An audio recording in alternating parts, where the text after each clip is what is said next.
11 मई 2025 शादी की रात, एक खौफनाक शुरुआत। ये क्राइम एक ऐसे विश्वासघात की है जिसने शादी के केवल 12 दिन के अंदर एक निर्दोष की जान ले ली। मध्य प्रदेश के इंदौर शहर में 11 मई को रघुवंशी परिवार में खुशियों का माहौल था। राजा रघुवंशी की शादी बड़े धूमधाम से हो रही थी। राजा एक जिम्मेदार व्यक्ति थे जो अपने पारिवारिक ट्रांसपोर्ट काम को संभालते थे। शादी के बाद वो एक नई खुशहाल जीवन शुरू करने के लिए तैयार थे। सोनम लाल जोड़े में सजी हुई थी। बाहर से देखने में संस्कारी बहू लग रही थी जिसे राजा का परिवार बड़े प्यार से अपनी बेटी के रूप में स्वीकार कर रहे थे। सोनम के चेहरे पर मुस्कान थी, मगर उसकी आंखों में आगे जीवन की खुशी नहीं बल्कि एक गहरी ठंडी साजिश चमक रही थी।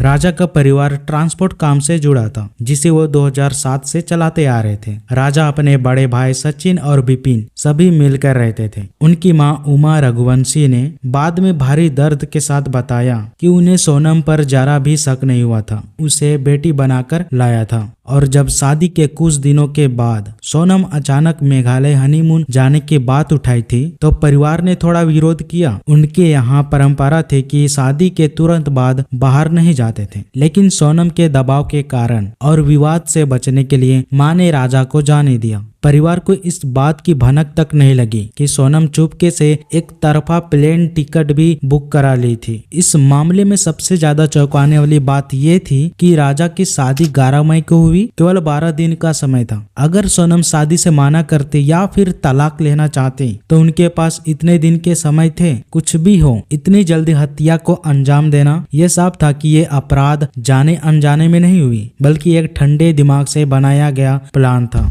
राजा को तुरंत रास्ते से हटाना सोनम और उसके प्रेमी के लिए बहुत जरूरी था। पुलिस जांच में बाद में ये बात सामने आई कि सोनम इस शादी के लिए तैयार नहीं थी। वो किसी और से प्यार करती थी और शादी को जबरन थोपा हुआ बंधन मानती थी। ये शादी उसके लिए एक ट्रैप थी। वो राजा के साथ जीवन बिताने का ढोंग कर रही थी। उसके मन में बदला की एक खूनी सौगंध धधक रही थी जो राजा के जीवन को खत्म करने वाली थी। हत्या की साजिश की जड़ें मेघालय में नहीं बल्कि इंदौर में गहरी थी। सोनम का एक गुप्त गहरा प्रेम संबंध राज कुशवाहा, जो सोनम के परिवार के कारोबार में काम करता था। जब सोनम के मायके परिवार वाले इसके बारे में जानते थे तो राजा के परिवार का कहना था कि जब सोनम के रिश्ते की पूरी जानकारी थी, इसके बाद भी धोखे से 11 मई को शादी करवा दी। राज कुशवाहा प्यार तक सीमित नहीं था बल्कि वो पूरी साजिश का मास्टरमाइंड था। हत्या के बाद उसका नियत चरम धोखे को दर्शाने लगा था। जब लाश को इंदौर लाया गया तो राज कुशवाहा वहां मौजूद था और सोनम के पिता को सहारा बनकर उन्हें संभाल रहे थे। हत्या का साजिश रचने वाला राज अंतिम संस्कार में शामिल होता है। इससे साफ पता चलता है कि उसका मकसद केवल राजा को मारना नहीं बल्कि परिवार के लोगों को भ्रम में रखना भी मकसद था और ये भी साबित करना था कि कोई भी उनके साजिश पर शक न करे। शुरुआत में पुलिस ने हत्या आरोपी सोनम और राज को दोषी माना। सोनम बाद में कबूल भी किया था कि राजा और सोनम एक दूसरे से प्यार करते थे और शादी करने वाले थे, मगर उसके परिवार ने शादी होने नहीं दी और इसी कारण से सोनम ने राजा को मरवा दिया। लेकिन राजा के बड़े भाई सचिन इस मामले को प्रेम संबंध तक सीमित रखने में मना कर दिया। उन्होंने जांच एजेंसियों पर दबाव डाला कि ये सिर्फ हत्या का मामला नहीं बल्कि इसके पीछे एक बड़ा साजिश है।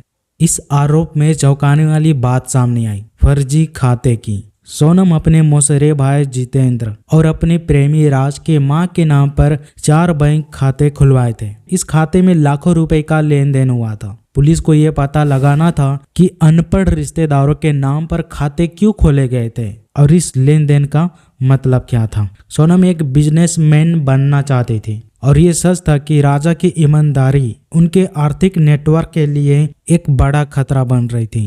प्लान को अंजाम देने के लिए सोनम राज मिलकर भाड़े के हथियारे किराए पर लिए। ये 3 आदमी थे, विशाल चौहान, आकाश राजपूत और आनंद कुर्मी। आरोपी राज इन तीनों को हत्या को अंजाम देने के लिए पैसे का वादा किया था। प्लान के मुताबिक सोनम राज को 50,000 रुपए दी थी, जिसका काम राज और तीनों हमलावरों के यात्रा खर्च को कवर करना था और राजा सोनम की रूटीन को ट्रैक करने के लिए किया गया था। इससे साफ पता चलता है कि हत्या की साजिश पूरी तरह से मिलकर की गई थी। 11 मई को शादी के बाद 22 मई को राजा और सोनम हनीमून के लिए मेघालय पहुंचे थे। सोनम जानबूझकर एक तरफा टिकट बुक की थी, जिसे पुलिस वाले ने जाल का हिस्सा माना। राजा की मां ने बाद में बताया था कि राजा हनीमून के लिए नहीं जाना चाहता था और सोनम उधर घर में बिना किसी को बताए प्लेन की टिकट करा ली थी और राजा पर इतना दबाव डाला कि उसे जाना पड़ा। शिलोंग में एक होम स्टे में चेक इन किया। उन्होंने घूमने के लिए एक स्कूटी किराए पर ली थी। सोनम इस हनीमून को फोटो लेने और घूमने का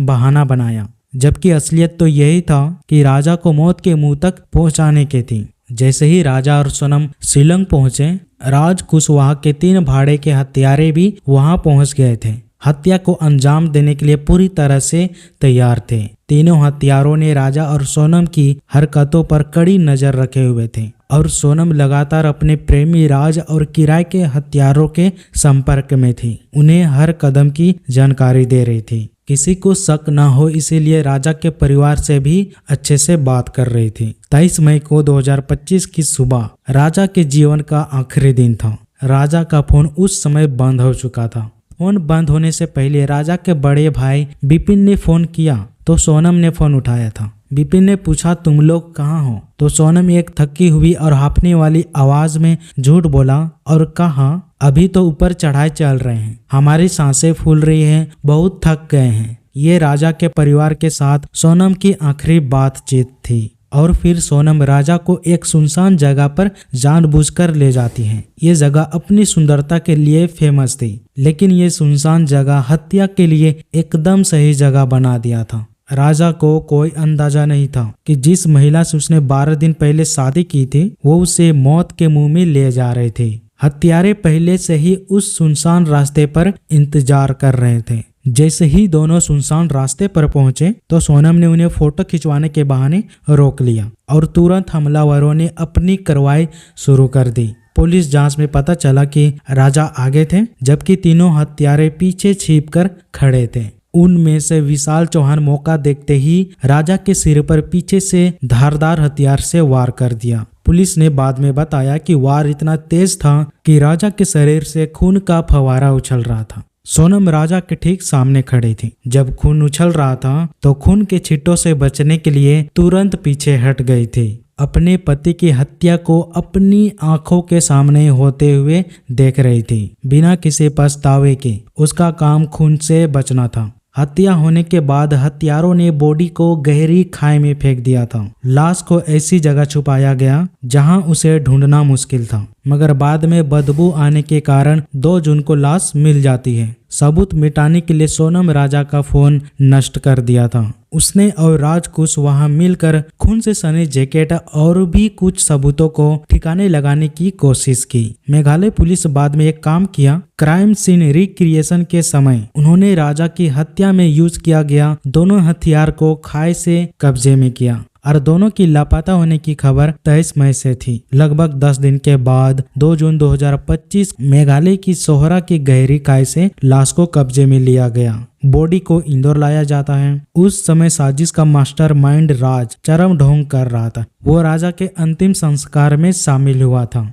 वो ये करना चाहता था कि जांच में कोई भी गड़बड़ न हो और परिवार को शांत रखा जा सके। पुलिस बाद में राज और तीनों हमलावरों को गिरफ्तार कर लिया जाता है। पुलिस ने यह भी साबित किया कि सोनम भी आरोपी है। वो खुद 23 मई से गायब थी। हत्या के बाद सोनम मेघालय से भागने के लिए जो स्कूटी किराए पे ले गई थी, वो स्कूटी छोड़कर एक टैक्सी से भाग जाती है। पूरे 17 दिन गायब थी और बीच में मेघालय पुलिस राज और तीनों हत्यारों को पकड़ लिया था। जांच में एक बड़ा मोड़ तब आया जब 9 जून को सोनम अचानक उत्तर प्रदेश के गाजीपुर के एक ढाबे पर आ गई थी। उसने वहीं से अपने परिवार को फोन किया था। सोनम अपनी गिरफ्तारी से बचने के लिए तुरंत एक कहानी बनाने की कोशिश की। उसने पुलिस से कहा कि उसे अगवा किया गया था, ड्रग्स दिए गए और लूटपाट के बाद उत्तर प्रदेश में छोड़ दिया गया था। खुद को शिकार के रूप में पेश करके जांच की दिशा बदलना चाहती थी। सोनम का अचानक गाजीपुर में होना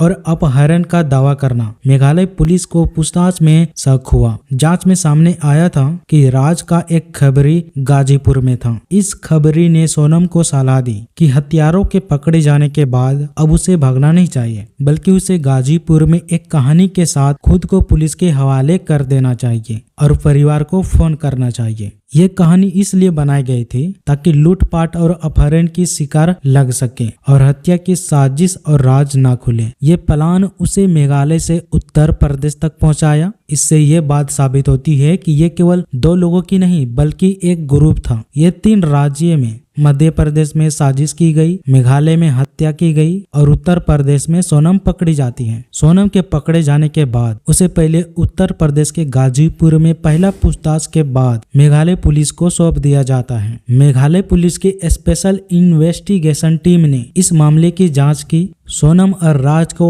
और अन्य सबूतों के साथ आमना सामना कराया गया, तब जाकर बोलती बंद हुई और आखिरकार उसने अपना गुनाह कबूल किया। क्राइम सीन को रिक्रिएट किया गया और हत्या में यूज हथियार को कब्जे में लिए गए।